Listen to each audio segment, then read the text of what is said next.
चील की लगन। पक्षीवन जंगल के राजा एक मोर हुआ करते थे। उनके शासन में जंगल के सभी पक्षी खुशहाली से रहते थे, पर पिछले कुछ दिनों से अस्वस्थ होने के कारण राज्य की सारी बागडोर उनके मंत्री तोता संभाल रहे थे। एक दिन सेनापति कबूतर मंत्री तोते के पास आकर बोले, मंत्री वर्य, अपने पड़ोस राज्य के राजा का दुस्साहस दिन ब दिन बढ़ते जा रहा है।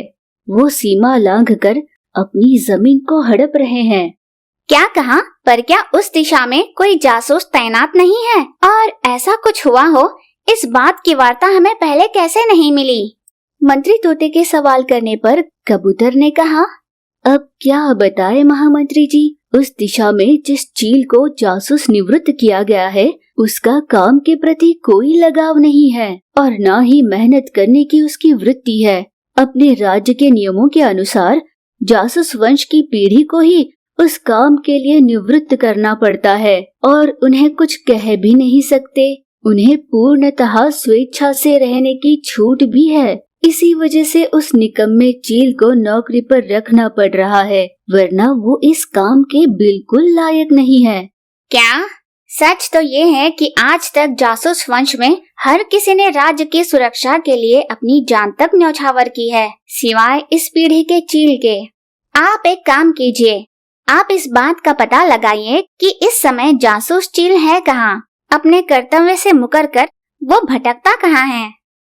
ऐसे मंत्री तोता ने सेनाधिपति से कहा।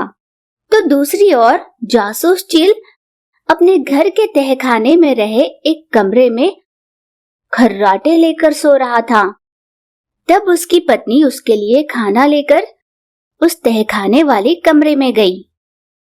सुनिए तो, ये तो हद ही हो गई। वैसे तो आपका काम जासूसी करना है, पर सबकी नजरों से छिपकर यूं काम धाम छोड़कर आप घर के तहखाने में यूं आराम से सो रहे हो। यूं अपने काम से मुकर जाओगे तो कैसे चलेगा? बस भी करो, शुरू हो गई तुम फिर से। मुझे वैसे भी ये काम करने का कोई मन नहीं, पर मेरे बाप दादाओं ने यही नौकरी की और चल बसे।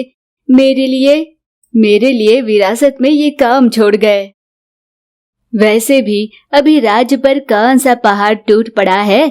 अगर कोई मुझसे पूछेगा तो कह दूंगा कि भेष बदलकर मैं कुछ राज की बातें जानने की कोशिश कर रहा था। हाँ, ऐसे में मैं चाहे जहाँ भी रहूं, किसे फर्क पड़ना है? यूं उसने बड़े ही लापरवाही से कहा। यूं उसे दिए गए काम को पूरी श्रद्धा और लगन से ना करने की वजह से आज पूरे राज्य पर खतरा मंडरा रहा था। ये बात महाराज मोर तक पहुंची, जो बस अभी अभी थोड़े स्वस्थ हुए थे। क्या कहा? चील वंश में जन्म लेकर भी ये अपने कर्तव्यों का पालन नहीं करता और उसकी इस लापरवाही की वजह से हमने अपने राज्य की सीमाओं से थोड़ी जमीन भी खो दी। मैं इस बात को इतने आसानी से नहीं भूलूंगा। मैं किसी भी तरह, चाहे जो भी हो जाए, मैं उस चील को उसके कर्तव्यों का आभास कराऊंगा और उसकी वजह से जो नुकसान हुआ है उसकी भरपाई भी मैं उसी से करवाऊंगा। फिर महाराज मोर ने कुछ सैनिकों को भेजकर जंगल भर में ढोल बजवाकर ऐलान करवाया कि जिस दिशा में जो जासूस तैनात किए गए हैं वो वहां की जानकारी लेकर तुरंत महाराज के सामने हाजिर हो जाए। जैसे ही चील की पत्नी को ये बात पता चली, वो घबरा गई और तुरंत अपने पति चील के पास जाकर उसने सारी बात बताई। तब चील हड़बड़ा कर बाकी सभी जासूसों के साथ महाराज के सामने उपस्थित हो गया और झूठ मूठ ऐसे ही कह दिया कि जिस दिशा में वो तैनात है वहाँ पर ऐसी कोई खास हलचल नहीं हो रही और वहाँ के हालात नियंत्रण में है। पर महाराज मोर को सब समझ में आ गया, इसीलिए उन्होंने एक भी शब्द नहीं कहा और जासूस चील को वहाँ से जाने के लिए कह दिया। ये देख मंत्री तोते ने राजा से कहा, महाराज, जो अपने कर्तव्यों से मुकर रहा है, आपने ऐसे जासूस चील को जाने क्यों दिया? मंत्री महोदय, दरअसल मैं इस चील को सबक सिखाना चाहता हूँ। इसके पूर्वजों ने अपने राज्य के हित के लिए अपने कर्तव्यों का जिस तरह पालन किया है, मैं इसे उसका एहसास कराना चाहता हूँ। यूं महाराज ने कहा। फिर कुछ दिनों के बाद अपने सैनिक कौवों को भेजकर महाराज मोर ने जासूस चील को अपने दरबार में बुलवाया और बड़े गुस्से से कहा, जासूस चील, आज तुम्हारी लापरवाही की वजह से और तुम्हें सौंपे गए उस दिशा पर तैनात ना होने की वजह से शत्रु राज्य की सेना सीमा पार कर हमारे जंगल में सैर पर निकली राजकुमारी को अगवा करके ले गए। उनके इस दुस्साहस की वजह तुम हो, इसीलिए राजकुमारी को वापस लाने की जिम्मेदारी तुम्हारी होगी। और जब तक तुम्हारी पत्नी और तब तक तुम्हारी पत्नी और बच्चे हमारी कैद में रहेंगे। अगर हमारी राजकुमारी को कुछ हुआ तो तुम्हारी पत्नी और बच्चे मारे जाएंगे। महाराज मोर की कही ये बात सुन चील घबरा गया। महाराज, आपसे हाथ जोड़कर विनती है। मैं जानता हूँ कि अपने काम के प्रति मैंने बहुत लापरवाही की, जासूस होकर भी अपने कर्तव्यों का पालन नहीं किया, पर मेरी गलती की सजा मेरी पत्नी और बच्चों को मत दीजिए। यूं उसने हाथ जोड़कर विनती की और जो काम उसे सौंपा गया था उसे अंजाम देने के लिए चील वहाँ से निकल पड़ा। चील के वंश में जासूसी का हुनर जो उन्हें विरासत में मिलती थी वो इस चील के अंदर भी थी, पर अपने आलस के चलते उसने कभी इस हुनर का इस्तेमाल ही नहीं किया था।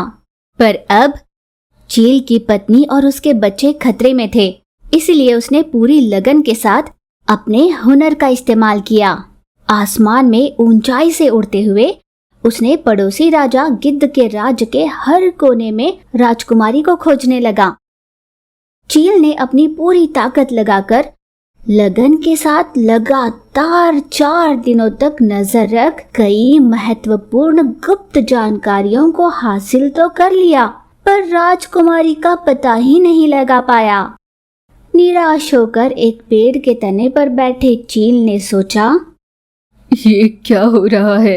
मैंने इतनी बारीकी से हर तरफ नजर रखी, कई गुप्त रहस्यों के बारे में भी जान लिया, पर कहीं भी राजकुमारी का कोई पता नहीं लगा। अब मैं महाराज को क्या जवाब दूंगा? वैसे भी ये सब मेरी वजह से हुआ है।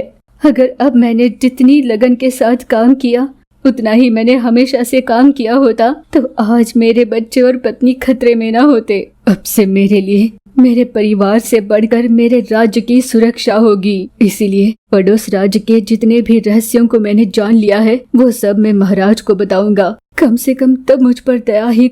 ऐसी आस लिए चील वहाँ से निकला और महाराज मोर के सामने खड़ा हो गया।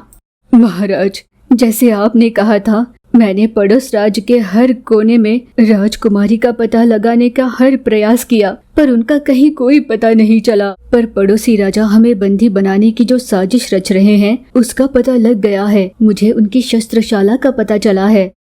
मेरे लिए सर्वोपरि है, आप चाहो तो मेरे परिवार की बलि चढ़ा दो। मैंने जो गलती की है उसके बदले मैं अपने परिवार को याद करते हुए आजीवन आपका सेवक बनकर पूरी वफादारी करूंगा। जैसे ही चील ने ये कहा, महाराज को उस पर गर्व होने लगा। मैं जानता था अपने पूर्वजों की तरह ही तुम्हारे अंदर लगन, हिम्मत और स्वामी भक्ति जरूर होगी। इसीलिए मैंने झूठ कहकर तुम्हें भयभीत किया और तुम्हें पड़ोस राज्य भेजा। अब मुझे जो जानकारी चाहिए थी वो मुझे मिल गई। मैंने तुम्हारी पत्नी और बच्चों को बंदी नहीं बनाया है और ना ही राजकुमारी अगवा हुई है। मैंने बस तुम्हारे अंदर छुपे उस कर्तव्यनिष्ठ चील को बाहर निकालने के लिए ये नाटक किया। महाराज मोर ने चील की लगन की खूब सराहना की। उसके बच्चे और पत्नी को उसे वापस सौंप दिया। जासूस चील से जो पड़ोस राज्य के बारे में उसे जानकारी मिली थी, उसी के बलबूते पर महाराज मोर ने पड़ोसी राज्य पर पलटवार किया और उन्हें मात दे दी।